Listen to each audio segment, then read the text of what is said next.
Hello.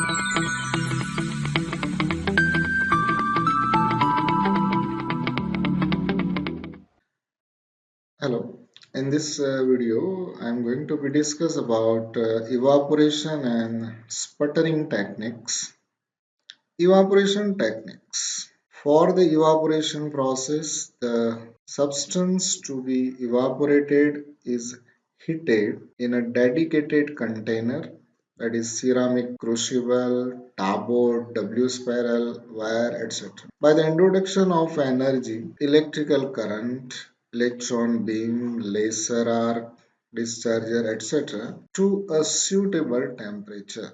The thermally released atoms or molecules have the surface of the evaporated material and form a coating on the substrate or on the surrounding walls. As the process is usually conducted under high vacuum, for evaporation under high vacuum, the pressure P of the residual gas has to fulfill two conditions. The film forming particles have to move on straight lines to allow the production of straight edges by evaporating through a mask. The ratio between residual gas particles and evaporated particle has to be reasonably small at the substrate to allow for the deposition of a clean coating. Okay. So here you can see that in this heated crucible, this is a source of metal. Okay, and here I want to coat or I want to make a layer on this particular object, so it is known as substrate. So in vacuum chamber, the particles of this material will be evaporated and making layer on the surface of the object. Evaporation sources. Evaporation sources can be categorized by the method of energy supply. One has also be considered that not each material can be evaporated from its source. Chemical reactions between crucible and evaporation material are possible, which can lead to impurities in the film and or to the destruction of the evaporation source. In addition, the power density in different source types may vary strongly. Evaporation sources. First is direct resistive heating. Some elements which exhibit a vapor pressure greater than 10 to 2 millibar or 1 pascals below their melting point can be evaporated by sublimation. The evaporation material has the shape of wires or rods and is directly heated by high electric current. This method is not frequently employed since it is limited to only few materials like carbon and chromium. Second, indirect resistive heating. The principle of this frequently employed method is to put the evaporation material on or into a container called boat, spiral wire, ribbon, or crucible made from a tungsten or PTBN TiB2, which is heated by a high electrical current and to evaporate it from there. Third one is inductive heating. In this case, the evaporated material is heated by high or low frequency induction. The evaporated material has to be conductive. Fourth, electron evaporator. Apart from a high power density which can be achieved, there is also practically no reaction between the evaporation material and the crucible in the devices. The reason for this is that the evaporated material is kept in water-cooled copper crucible. Therefore, highly reactive materials and refractory metals can be evaporated. Also, dielectric substances can be deposited at high rates and high purity. Because of these properties, electron beam evaporation has established itself as a universal method for the deposition of high quality coatings in large quantities. And fifth, arc discharges. Arc discharges are extremely important for iron plating processes and will be treated in detail here. 6. Laser evaporator or laser ablation. The continuous interaction of laser radiation with matter can lead to thermal evaporation. Pulsed laser beams, on the other hand, may release particles from the solid by alternative mechanisms because of their low pulse duration and high power density.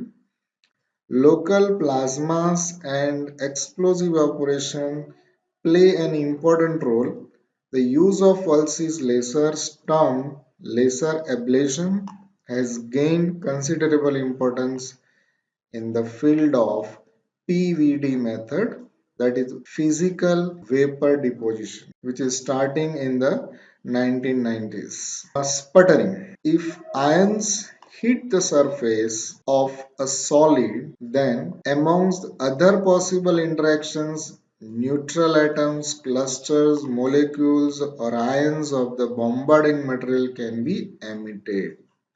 This emission of particle is the basis of the widely spread sputter deposition process. In a typical sputtering setup, a target is introduced into a HV chamber together with the substrates. The easiest method to generate an ion bombardment is to ignite an anomaly glow discharge with the target as cathode and substrate serving as anode.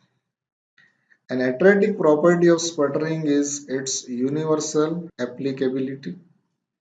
Since the coating material is transferred into the gas phase by impulse transfer and not by thermal excitation, basically each substance can be sputtered.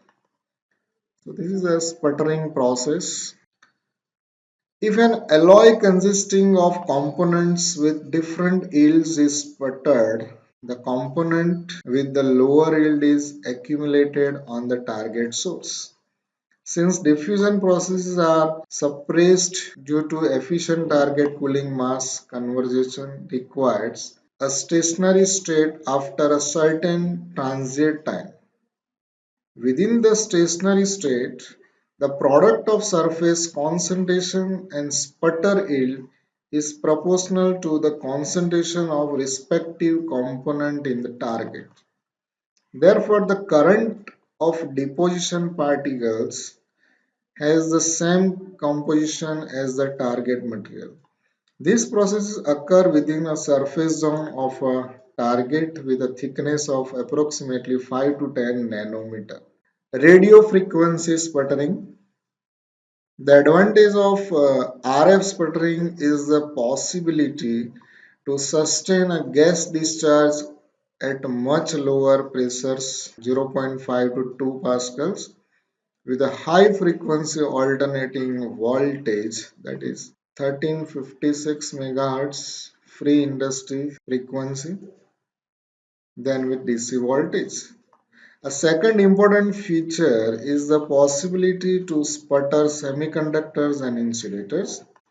Sputtering in an RF discharge is based on the fact that each surface which is capacitively coupled to the plasma will be charged negatively in respect to the plasma. Bias sputtering. In this case, the substrate holder is not kept a ground potential but is insulated towards ground and is supplied with a defined voltage. In most cases, a negative potential minus 50 to minus 200 voltage is used. This triggers an ion bombardment to the substrate which removes loosely bound impurities and may have a positive influence on the coating surface. Triode system. In this system, a discharge is maintained at low pressures 0.05 to zero point 0.1 Pascal with the help of a glow filament which delivers electrons by thermal emission. Radial plasma losses are reduced by an axial magnetic field.